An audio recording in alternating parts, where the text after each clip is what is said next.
প্রিয়া, তোমাকে আমি একটা সাদা কাগজ পাঠিয়েছিলাম, তার সঙ্গে একটা চিরকুট। তাতে লেখা ছিল, তোমার খুশি মতো কিছু লিখে দিও।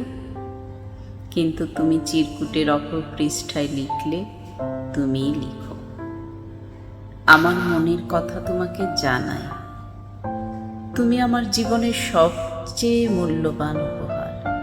আমি কখনোই হারাতে চাই না। জীবনে খুশি থাকতে এমন একজন মানুষের প্রয়োজন, যে তোমার ইমোশনের দাম দেবে, অনুভূতির ভালো লাগা খারাপ লাগাগুলোকে প্রাধান্য দেবে। কেউ অনুশোচনা করবে, আমি সেই।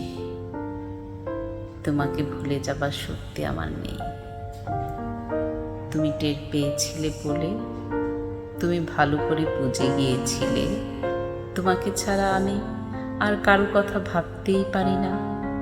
তুমি বুঝে গিয়েছিলে তোমাকে ছাড়া আমার বাঁচার দায়। তোমাকে ছাড়া ভালো থাকার শক্তি নেই। তাই তুমি দিনের পর দিন অবহেলা করতে শুরু করলে। আমি ততই আঁকড়ে ধরা শুরু করলাম। তুমি মানসিকভাবে কষ্ট দিতে শুরু করলে।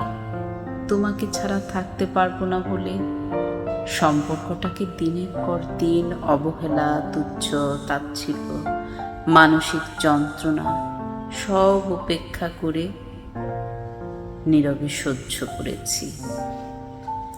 আমি তোমাকে রাগ দেখাই, অধিকার দেখাই, কারণ একটাই, আমি তোমাকে, শুধু তোমাকে একমাত্র আপন করে পেতে চাই। একটু ঘুমোতে দিও, ঘুম ভাঙলে জাগিও। যদি ঘুম না ভাঙে, তাহলে দাফন করে দিও।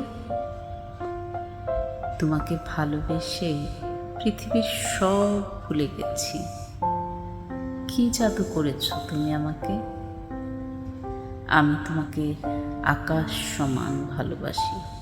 সমুদ্রের যত ঢেউ, ঘড়ির কাঁটার ঘন্টা, মিনিট, সেকেন্ড যতবার টিকটিক করে, তার চেয়ে বেশি ভালোবাসি। তোমার আখি যুগলে বলেছিলাম আমার নাম লিখতে। নিজের জলে টলমল করে আখি, চেষ্টা করেও ধরে রাখতে পারি না। আমি এখন হতাশার সাগরে হাবুডুবু খেতে খেতে ক্লান্ত।